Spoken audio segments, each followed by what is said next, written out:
이어서 경남 소식입니다. 경찰 수사를 통해 홍준표 경남지사의 측근과 도지사 비서실 직원들까지 허위 서명에 가담한 것으로 드러났지만 홍준표 경남지사는 사과나 해명 등 공식 입장을 내지 않고 묵묵부답으로 일관하고 있습니다. 보도에 김현수 기자입니다. 주민소환 허위서명 진상규명위원회는 경찰의 수사가 부실하다며 홍준표 도지사의 개입 여부 등 성역 없는 수사를 검찰에 촉구했습니다. 홍준표 도지사의 턱 밑에서 벌어진 일에 홍준표 도지사가 몰랐다는 것이 상식적으로 이해가 가는가? 홍 지사의 측근 2명이 구속되고 도청국장과 도지사 비서실 직원까지 허위서명에 연루된 혐의가 경찰 수사에서 드러났지만 홍 지사는 공식 입장을 내놓지 않고 있습니다. 최측근인 박재기 경남개발공사 사장이 지난 3월 경찰 수사를 받자 공보관을 통해 사과 입장을 밝힌 게 전부입니다. 또 산하기관 임직원의 일탈에 대해 송구하게 생각하며 도민 여러분께 진심으로 사과드립니다. 이달 말부터 20대 국회의원 임기가 시작되지만 지금까지 경남 당수자들과의 만남도 이뤄지지 않고 있습니다. 오히려 야당 당선자들이 주요 현안에 대한 정기적인 업무 협의를 제의했지만 아직까지 공식 답변을 하지 않고 있습니다. 저희 더불어민주당 당선인들이 앞으로 경남 지역의 현안을 함께 논의할 수 있는 업무 협의와 공식적인 틀을 만들자라는 제안을 공식적으로 그리고 공개적으로 하는 겁니다. 올 들어 경남 도정과 관련해 단 한 차례도 공식 기자회견을 열지 않은 홍 지사는 7월 말쯤 정치자금법 1심 선고가 끝나는 대로 입장을 밝힐 것으로 알려졌습니다. KBS 뉴스 김현수입니다. 사상 최악의 불황으로 조선업체가 밀집한 거제와 통영에서는 협력업체의 줄도산으로 임금체불이 급증하고 있습니다. 특히 1차 하청업체로부터 재하도급을 받아 일하는 물량팀 노동자들은 피해 구제조차 받지 못하고 있습니다. 보도에 조미령 기자입니다. 지난 3월 말 문을 닫은 조선기자재 납품 공장입니다. 지난 2011년부터 임금 체불건이 수십 차례 발생할 만큼 경영 상황이 악화되어 왔습니다. 빌린 돈을 갚지 못해 쓰던 기계는 은행에 압류됐습니다. 기계를 담보로 놓고 돈을 이제 차 그걸 못 갚았어. 그래서 이제 부서 나가지고. 이렇게 조선협력사들이 일감이 없어 문을 닫는 곳이 속출하면서 임금 체납 규모도 눈덩이처럼 불어나고 있습니다. 경남 거제와 통영, 고성 지역 임금 체불 신고 근로자는 올 들어 모두 2,500여 명으로 지난해보다 1,000명 늘었고 금액은 124억 원으로 70억 원이 증가했습니다. 대형 조선소의 하청업체에서 일하는 물량팀의 사정은 더 나쁩니다. 위험한 작업이고 몸으로 힘으로 해야 되는 일이다 보니까는 허탈하고 낙엽죠. 그냥 절망감도 빠지고. 특히 물량팀장인 개인과 계약을 맺은 탓에 4대 보험에 가입돼 있지 않아 법적 보호조차 받을 수 없다는 겁니다. 최단금 제도로 구제를 받는데 물량팀 소속 근로자의 경우에는 이 지급 요건에 해당이 되지 않아서 구제를 받지 못하는 매우 열악한 처지. 사정이 이런데도 조선협력업체들의 줄도산과 급증하는 체불 임금 상황은 개선될 기미를 보이지 않고 있습니다. KBS 뉴스 조미령입니다. 최근 한진중공업이 국책은행 등으로부터 이자 1,000억 원을 탕감받았지만 회사의 실소유주인 조남호 회장은 지난 넉 달치 급여만 반납한 것으로 드러났습니다. 재벌 경영 도덕성이 또다시 도마에 오르고 있습니다. 보도에 최재훈 기자입니다. 지난 1월부터 산업은행 등 주채권단과 자율협약에 들어간 한진중공업은 최근 이자 1,000억 원을 탕감받았습니다. 채권단이 4%에서 6%인 이자율을 1~2%대로 낮춰준 겁니다. 한진중공업은 대신 2018년까지 회사 자산과 계열사 매각을 통해 부채를 갚겠다고 약속했습니다. 그러나 이 과정에서 그룹 실소유주인 한진중공업 조남호 회장이 사죄를 출연한 건 넉 달치 급여 2억 4천여만 원을 반납한 게 전부입니다. 벌 때는 자기들이 배당 많이 가져가고 잘못되면은 전부 다 이 국민에게 덮어 씌우고 국민의 세금 가지고 다 벌충을 하게 만들고.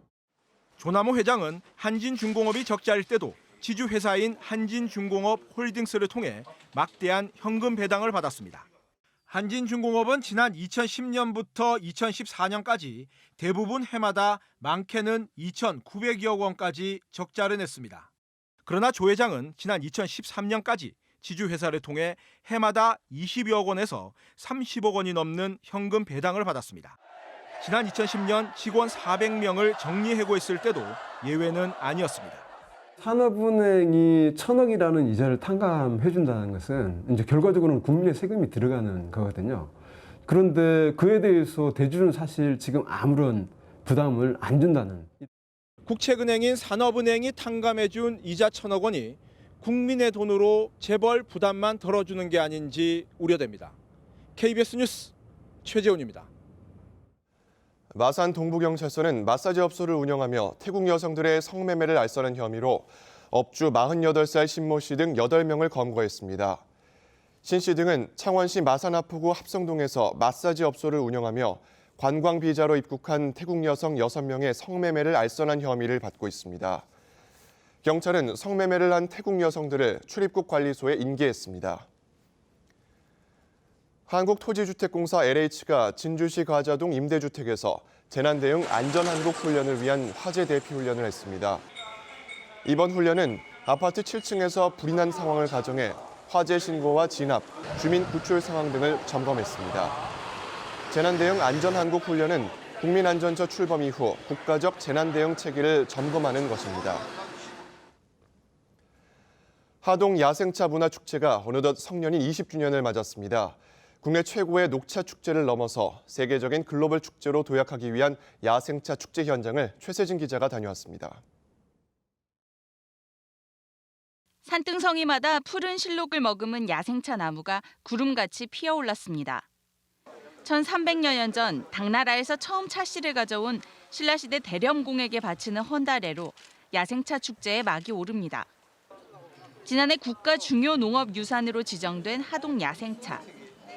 야생차의 향과 맛을 즐기는 관광객들의 입가에도 향긋한 차 향기가 머뭅니다. 기계 체험하는 거 하고는 조금 맛이 다르고 좀 더 맛이 좀 풍부하다 그래야 되나? 좀 밀키한 맛도 있고 굉장히 맛이 풍부한 것 같아요. 올해로 20주년을 맞은 야생차 축제는 세계적인 축제로 발돋움하기 위해 다양한 행사를 기획했습니다. 주한 외국 대사를 초청한 팸투어와 미국과 일본 등 9개국 15곳의 수입업체가 참여하는 해외 바이어 초청 수출 상담회가 축제 기간 열립니다. This is so much smoother to drink and natural. And the tea that we buy and how we prepare it just is not the same at all. So it's not a comparable thing. This is superior to ours. 야생 찻잎 따기와 직접 차를 만들고 찻사발을 빚는 체험, 녹차 조교까지 다양한 체험 행사가 축제 기간 내내 이어집니다. 국내의 축제뿐만 아니고 세계인들이 즐기고 찾을 수 있는 그런 축제로 발전시켜 나가기 위해서 녹차의 세계화를 꿈꾸는 하동 야생차 문화축제는 오는 22일까지 계속됩니다. KBS 뉴스 최세진입니다.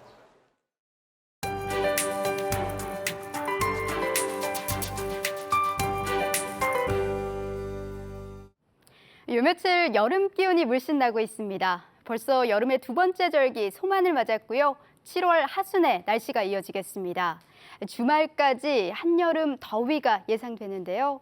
낮 기온만 생각하고 옷차림을 너무 가볍게 하진 마시고요. 일교차가 크게 벌어지는 점 늘 염두에 두셔야겠습니다. 고온 현상은 다음 주 화요일부터 누그러지겠습니다. 전국에 비가 지나면서 대기 건조도 조금은 해소될 것으로 내다보고 있습니다. 오늘은 동해상에 위치한 고기압의 영향을 받겠습니다.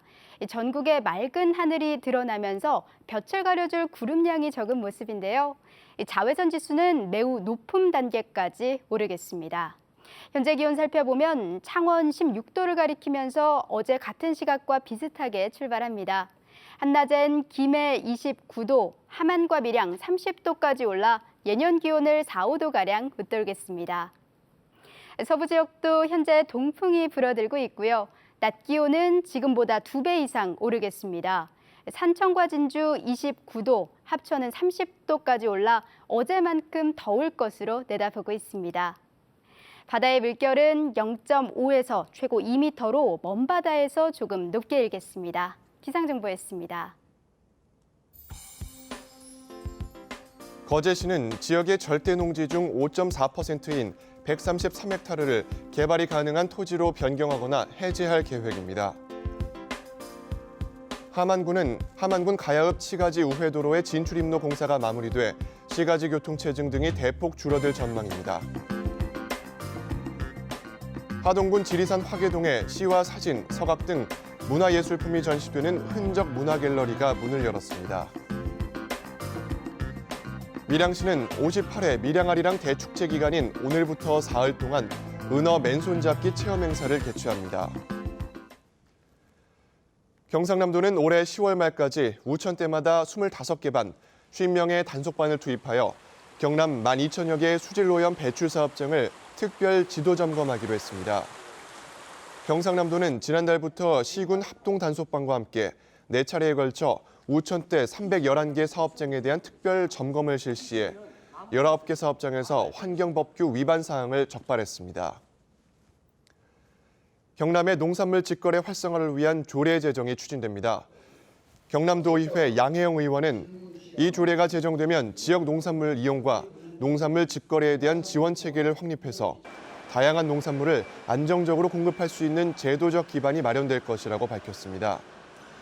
양 의원은 또 조례 제정을 통해 농산물 유통 체계를 개선해 생산자와 소비자가 상호 이익을 얻도록 농산물 유통 구조 개선을 위한 다양한 의견을 수렴하겠다고 덧붙였습니다. 진주교육대학교가 교육부와 한국대학교육협의회가 주관하는 2016 고교교육 정상화 기여대학에 선정돼 2억 원의 사업비를 받았습니다. 정상화 지원 사업은 대입 전형이 고교교육에 미치는 영향을 평가해 바람직한 전형을 운영하는 대학을 지원하는 사업으로 올해 60개 대학이 선정됐습니다. 진주교대는 학교교육 중심 전형, 중고교 대학 연계 프로그램 운영 등에서 높은 평가를 받았습니다. 화가로도 유명한 가수 조영남 씨가 최근 자신의 그림을 무명 작가가 대신 그렸다는 논란에 휩싸인 것과 관련해 하동군이 조영남 갤러리 카페 운영을 검찰 수사 결과에 따라 결정하기로 했습니다. 하동군은 조영남 갤러리 카페가 지역 관광객 유치에 도움을 주는 만큼 대장 논란에 대한 검찰 수사 결과가 난 이후 작품 전시와 카페 운영 여부 등을 다시 결정하겠다고 밝혔습니다. 옛 화개장터 우체국을 수리한 화동 조영남 갤러리 카페는 조영남 씨의 작품 55점이 전시되고 있으며 작품 판매는 하지 않고 있습니다. KBS 뉴스를 마칩니다. 고맙습니다.